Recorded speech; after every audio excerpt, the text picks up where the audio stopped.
ومفيش حد في المسجد هيبقى موجود ان شاء الله الفاضي معانا الا وهيخرج بجائزه ان شاء الله. جاوب او ما جاوبش ان شاء الله باذن الله. نبدا كده حفل ختامنا ان شاء الله باذن الله.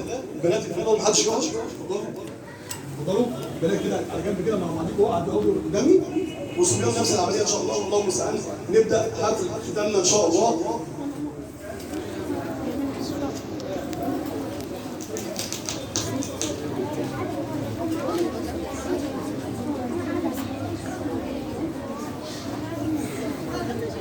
طبعا احنا بمشيئه الله سبحانه وتعالى بنقعد مع اولادنا واحفادنا خلال الشهر دوت ان شاء الله، بنحفظهم جزء من القران الكريم و30 حديث من احاديث النبي صلى الله عليه وسلم، وبنتكلم في الفاظ حول النبي صلى الله عليه وسلم وقصص الانبياء، وبنعلمهم بعض من السلوكيات.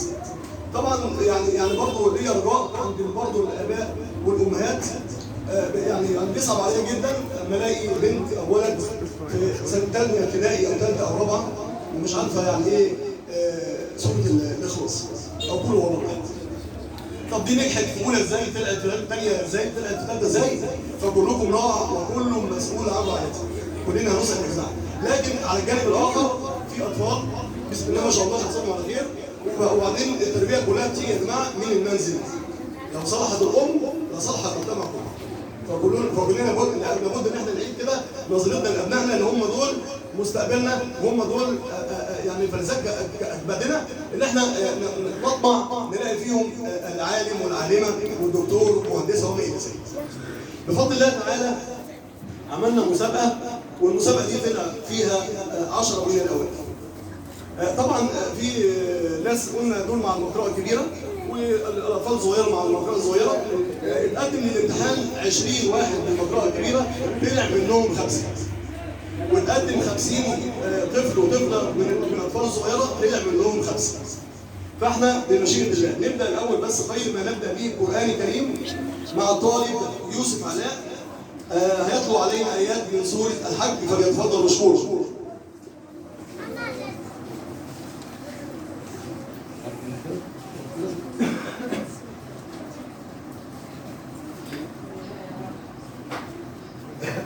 أعوذ بالله من الشيطان الرجيم.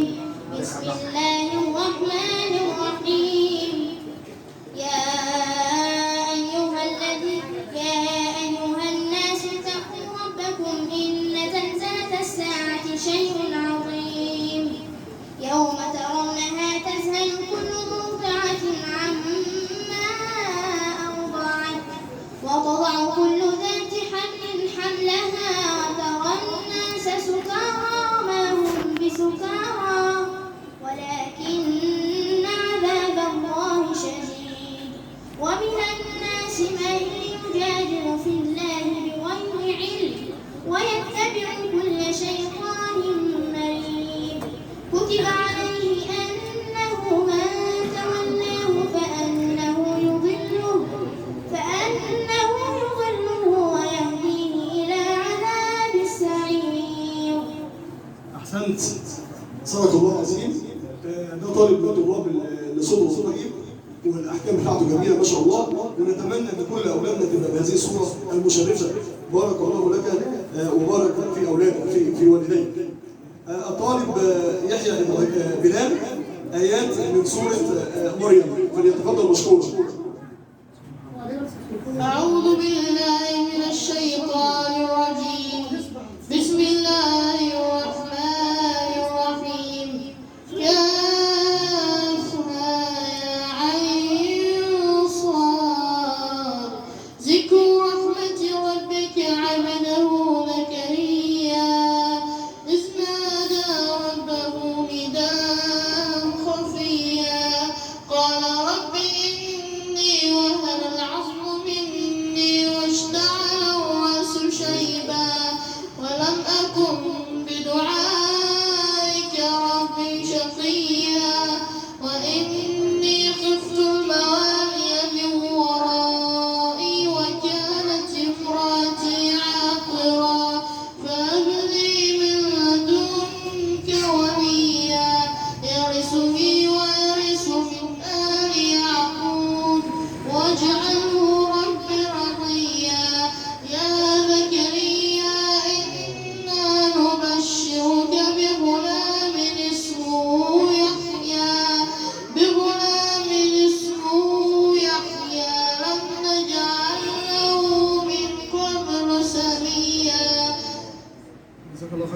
ما شاء الله صوته طيب، ونتمنى ان كل اولادنا اللي قاعدين يبقوا بنفس المستوى ده واحسن كمان ان شاء الله.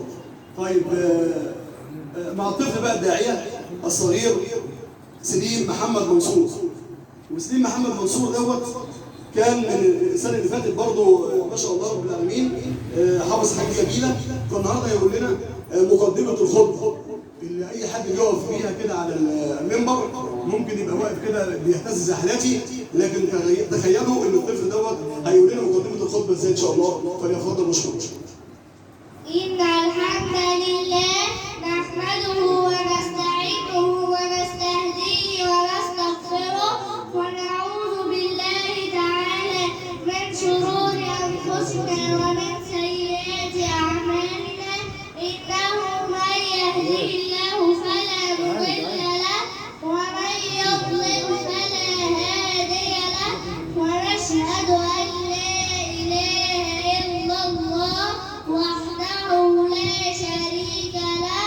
ونشهد أن سيدنا محمدا عبده ورسوله وصفيه من خيرة خلقه وخليله.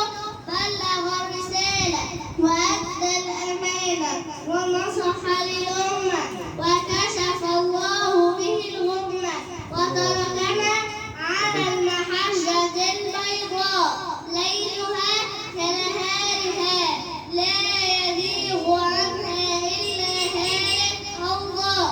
فاللهم اجزه عنا خير ما جازيت به نبيا عن أمته ورسولا عن دعوته ورسالته. ما شاء الله عليك. مثال الخطبه دي طبعا يبقى عندنا سليم محمد منصور، وعلى فكره لسه ما دخلش حاجه سنوات يعني كيجي 2 ويقول الكلام يبقى الراجل في البيت حد واقف له وبيقول له بالك ده حلال وده حرام وبيعرفه كويس اسلامه ودينه كويس. فيا ريت كمان احنا كمان يعني كده نتعظ، ويا ريت كده يبقى عندنا غيره على اسلامنا وعلى ديننا. جزاك الله خيرا وبارك الله لكم في والديك. مع نقول الطالبه يلا حاجه خديجه محمد عصام هتقول لنا ايه النهارده؟ طب اتفضلي. بسم الله الرحمن الرحيم. قل هو الله احد الله الصمد لم يلد ولم يولد ولم يكن له كفوا احد. محمد خديجه نبينا. لو احنا سالنا لك اسئله كده وقلنا لك من هو ربي؟ الله. ربك الله. الله. وما هو دينك؟ دينك الاسلام. الاسلام. وما هو النبي صلى الله عليه وسلم؟ صلى النبي صلى الله عليه وسلم. سيدنا محمد صلى الله عليه وسلم. مين ده؟ طب حضرتك حافظنا اي نشيد او اي حاجه؟ محمد نبينا. محمد نبينا. محمد نبينا بنور هدينا من مكة حبيبي نور سطع المدينة من صلى صلاته وتحلى صفاته كبخت الفتن وماشي شفاه مماته. محمد نبينا بنور هدينا من مكة حبيبي نور سطع المدينة. جزاكم الله خيرا. بارك الله فيك.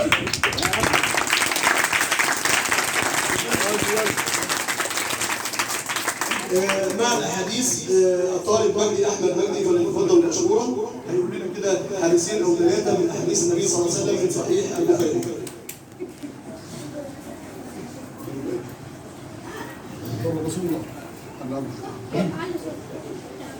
قال رسول الله صلى الله عليه وسلم إنما الأعمال بالنيات وإنما لكل امرئ ما نوى. فمن كانت هجرته إلى الله ورسوله فهجرته إلى الله ورسوله. ومن كانت هجرته إلى الدنيا يصيبها أو إلى امرأة ينكحها فهجرته إلى ما هاجر إليه. صدق رسول الله صلى الله عليه وسلم. عن أبي هريرة رضي الله عنه قال أن رسول الله صلى الله عليه وسلم قال لولا أن أشق على أمتي لأمرتهم بالسواك عند كل صلاة. صدق رسول الله صلى الله عليه وسلم. عن ابن مسعود رضي الله عنه عن النبي صلى الله عليه وسلم قال: إن الصدق يهدي إلى البر، وإن البر يهدي إلى الجنة، وإن الرجل لا يصدق حتى يكتب عند الله صديقا، وإن الكذب يهدي إلى الفجور، وإن الفجور تهدي إلى النار، وإن الرجل لا يكذب حتى يكتب عند الله كذابا. صدق رسول الله صلى الله عليه وسلم. احسنت جزاك الله خيرا. الاخ مجدي له 35 حديث ما شاء الله فهمناهم كلهم، لكن عشان ندي فرصه لغيره ولا الجزاء. الطالب علاء محمود فليتفضل مشكورا، هيقول لنا برضه حديثين عن حديث النبي صلى الله عليه وسلم في صحيح البخاري. عن أبي هريرة رضي الله عنه قال رسول الله صلى الله عليه وسلم: كلمتان خفيفتان على اللسان ثقيلتان في الميزان حبيبتان إلى الرحمن سبحان الله وبحمده سبحان الله العظيم. عن أبي هريرة رضي الله عنه قال رسول الله: جاء رجل إلى رسول الله قال: يا رسول الله، من أحق الناس بصحبتي؟ قال: أمك. قال: ثم من؟ قال: ثم أمك. قال: ثم من؟ قال: ثم أمك. قال: ثم من؟ قال: ثم أبوك. عن أبي هريرة رضي الله عنه قال رسول الله صلى الله عليه وسلم: إن الكذب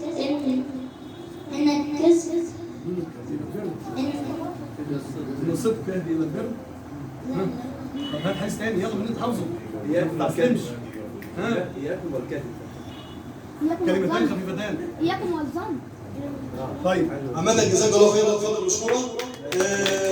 مع تحفه الاطفال والثلاثي الاخوي، 3 اخوات بنات اتفضلوا مشكورا. سمسمة حسين، تقى حسين، ملك حسين. هيقولوا لنا كده نشيد عن تحفه الاطفال، حاجه جميله جدا وكبيره ان شاء الله، فليتفضلوا مشكورا. الفيديو كده بص. لا فيديو. الفيديو؟ ان شاء الله. هتجيلي كده. هتجيلي كده. لا الحمد لله محمد وآله ومن تلا، وبعد هذا النظم المريد بالنون والتنوين والمدود سميته بتحفة الأطفال عن شيخنا به ذي الجمال، أرجو به أن ينفع الطلاب والأجر والقبول والثواب. إنني أن تسكن وللتنوين 4 أحكام يمسح السبيل. الأول الأصغر قبل أحرف الحرف 6 نكتبت فتعرف أمس فهاء ثم عين ومرتان ثم عين والثاني إدغام ب6 آتت في المالون داهم قد ثبتت لكنها جسمان تسويق ما فيه بغنات بينمون ما إلا كان ثم سوان ثلاث. والثالث الإطلاق عن تلفات بحنات على الإحفاد. والرابع الإخفاء عند الخطيب ميم بغنات قد سميت. جزاكم الله خيرا. تحفه الاطفال الثلاثه اخوات وما شاء الله شكلهم كده ازهري، فحافظين ما شاء الله تحفه الاطفال واحكام النون السكينه والتنوين، ودي حاجه جميله وعظيمه جدا لما نلاقي اولادنا صغيرين دول مهتمين بديننا ومهتمين باسلامنا. سيدنا خالد بن الوليد رضي الله عنه وارضاه كان مقضي حياته كلها في الحروب، فما كانش فاضي، فكان بيمسك المصحف كده ويبكي يقول له: والله ما شغلني عنك الا الجهاد، الا الجهاد في سبيل الله. وسيدنا خالد بن الوليد رضي الله عنه وارضاه ما كانش حافظ الا جزء عام بس، نظرا انه مشهور، لكن احنا لو قلنا ربنا دلوقتي ما شغلنا عنك الا ايه؟ الجهاد، يعني هنشيل النقطه من النقطه نحطها على الجهاد، تبقى ما شغلنا عنك الا الجهاد، كلنا انشغلنا بالجهاد الا ما رحم ربي، فيا ريت نشتغل شويه باذن عشان هو ده اللي هنسال عليه ان شاء الله. محمد نبينا نشيد ثلاثي هايدي احمد فريده محمد ايمان ايمن، فليتفضلوا مشكورين. برضه شيء جميل من الانشاد، الثلاثه بيلعبوا مع بعض وبيكونوا لنا انشاد جميل بثلاثي كده بصوت طيب ان شاء الله، فليتفضلوا مشكورين. نعم. ينفعوا؟ ينفعوا كده. دي في النص كده، في النص كده، نمسكهم في النص. يلا اتفضلوا. محمد نبينا بنور هدينا من مكة حبيبي نور سطاع المدينة من صلى صلاته وانحلق صفاته يا بخت اللي بكل وراثه بعرف نباته صلى على محمد السلام عليك يا رسول الله السلام عليك يا حبيبي يا نبي الله. احسنتم جزاكم الله خيرا وتفضلوا مشكورين. اسماء الله الحسنى مع نور سيد وجنى ناجي وحبيبه احمد ومالك صابر معاهم كمان بالمره. اسماء الله الحسنى فتفضلوا مشكورين.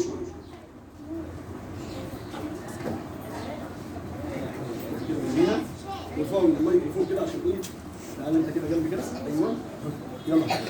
هو الله الذي هو الله الذي لا إله إلا هو الرحمن الرحيم مالك القدوس السلام المؤمن المهيمن العزيز الجبار المتكبر الخالق البارئ المصور الغفار القهار الوهاب الرزاق الفتاح العليم القابض الباسط الخافض الرافع المعز المذل السميع البصير الحكم العدل اللطيف الخبير الحليم العظيم الغفور الشكور العلي الكبير الحافظ المقيت الحاسب الجليل الكريم الرقيب المجيب الواسع الحكيم الودود المجيد الباعث الشهيد الحق الوكيل. جزاكم الله خيرا. هو حافظ طبعا اسماء الله الحسنى وده حديث النبي صلى الله عليه وسلم.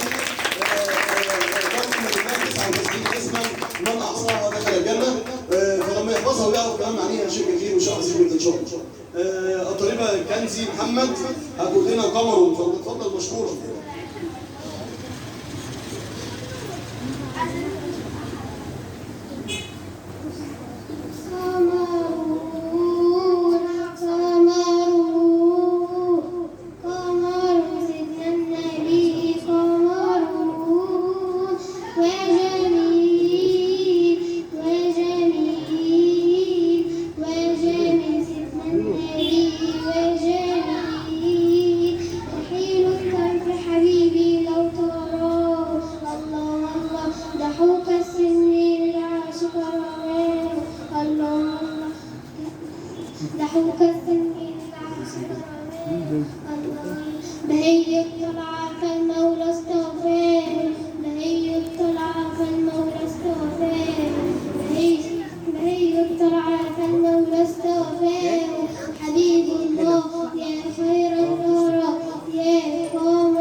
طبعا عايز يقول حديث قال رسول الله صلى الله عليه وسلم. اتفضل. كلمة طيبة صدقة. احسنت ما شاء الله كلمة طيبة صدقة جميلة. ان شاء الله هنبدا النهارده دلوقتي في العشر الاوائل. العشر الاوائل باذن الله وهنديهم الجوائز بتاعتهم ثم بعد كده ان شاء الله اسئله المسجد والمصلين باذن الله. قلنا الكبار عشان نبقى في الصوره ونعرف مين الاول ومين الثاني. الاول مجدي احمد مجدي 47.5 من 50 فليتفضل مشكور. تعالى هنا اتفضل. تعالى هنا. ده طبعا يعني طرائف جميله جدا. من الطرائف الجميله ان طالب مجدي دوت السنه اللي فاتت كان فاضل له كام درجه؟ كان فاضل له كام درجه فعلا؟ كان فاضل له كام درجه ويطلع من اوائل السنه اللي فاتت، لكن كان هو عنده حميه وعنده استعداد وفعلا طلع من الاوائل وطلع الاول بفضل الله. دي شهاده تقدير. مجدي اللي فهم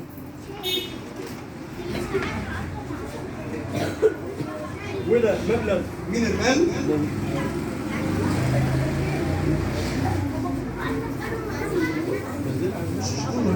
بص يا جماعه كلكم هتاخد هديه، بس الفرق ما بين هديتك وهديه الاول ايه؟ ان الراجل ده بيحضر تعب واجتهد واخد بالك وكان حاضر من بدايه رمضان الى اخر رمضان اهو او اخر 28 رمضان، فيستاهل شهاده التقدير، يستاهل المبلغ اللي خده، يستاهل كمان هديته، وجزاك الله خيرا. تقبلوا.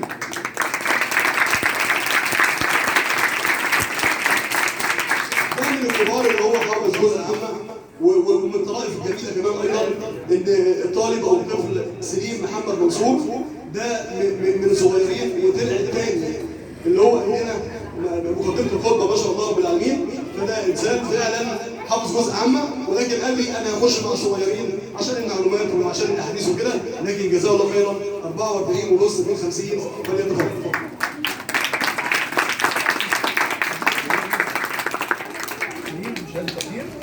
وده المبلغ من المال، ودي ان شاء الله ايه الهديه بتاعتك. ودي جزء كمان جزاك الله خير.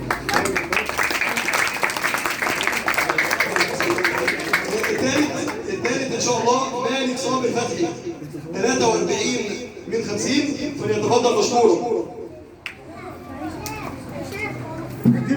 اسمع سكه كده عشان ساعتي وانت تحت انا قاعد معاك.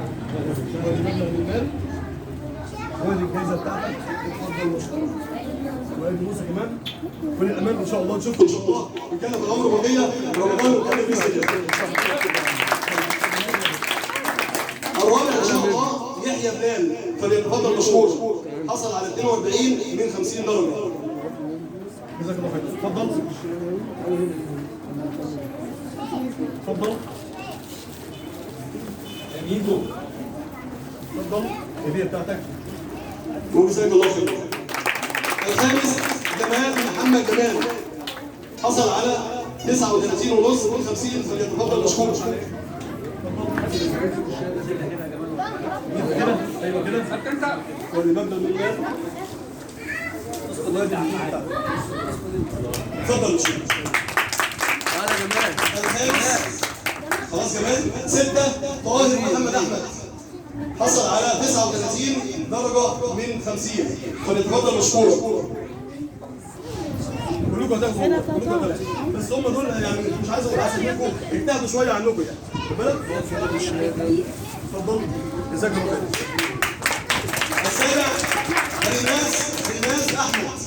ريماس احمد فين ريماس؟ اتفضل. ريماس من الناس الملتزمه المؤدبه حصلت على 36 درجه من 50.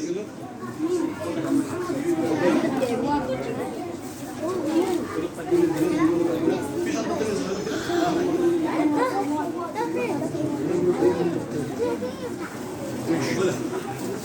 جزاك الله خيرا. اتفضل. إيمان أيمن الثامن حصلت على 35 من 50 فليتفضل مشكورا. صورته والله شكرا. تعالى تعالى. جزاه الله خيرا وبارك الله له فيكم. اقوى يا عيال.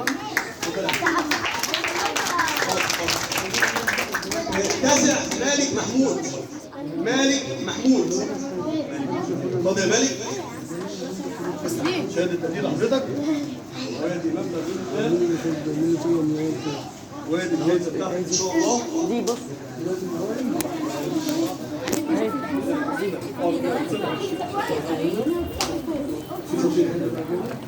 التاسع خلاص ده اتفضل واحد.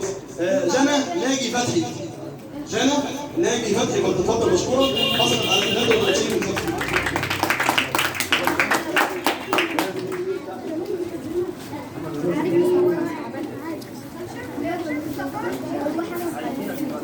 الاوائل دول العشرة الاوائل ان شاء الله دول اللي قاعدين دول هتسمعهم موجوده وهياخدوا ايه جوائز، لكن عندنا مسابقه ثانيه للناس اللي قاعده بقى الكبيره دي اللي قاعده بقى من فوق وايضا الناس الصغيره وعايزين اجابات كده جميله عشان نديكم جوائز اي واحد هيجاوب. عاملين 10 اسئله ب 10 اجوبه على طول ب 10 هدف. السؤال الاول بيقول لو اسمك موجود يعني انت ضامن ان انت اول، انت مش الاول. تمام. السؤال الأول بيقول: من هي التي قال عنها النبي صلى الله عليه وسلم هي أمي بعد أمي؟ العالم سامع، احنا بنتكلم الناس كتير قوي. حليمة السعدية.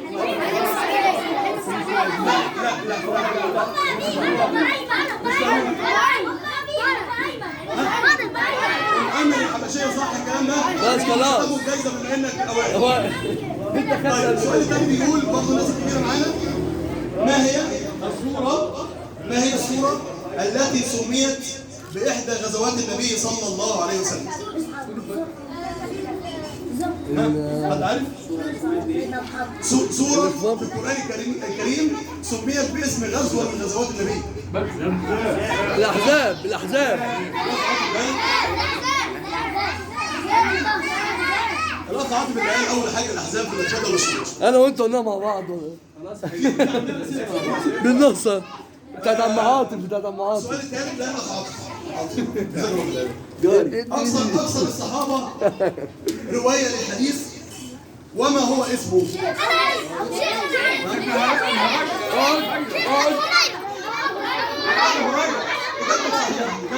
جميل.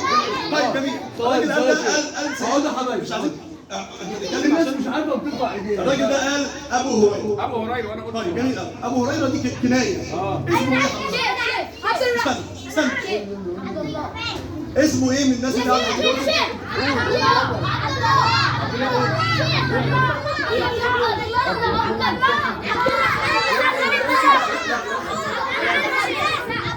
يا حبيبي عبد الرحمن ابن صخر الدوسي من دوس في اليمن. جزاك الله خير.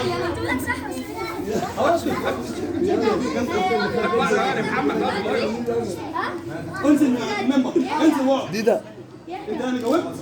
لا مش عايزين زي ما احنا جينا كده جمال والازاز ننزل الناس كلنا وكلكم هتاخدوا والله هدايا، لكن لما تعرفيش السؤال كفايه ان انت عرفت الاجابه. طيب السؤال الرابع: ما هي الشهور الهجريه مرتبه؟ بص ادي فرصه كده. شعبان خلاص. يعني ايه شعبان ولا رمضان؟ اول السنه ايه؟ اخر السنه ايه؟ بس طب نسمع. حرم وصبر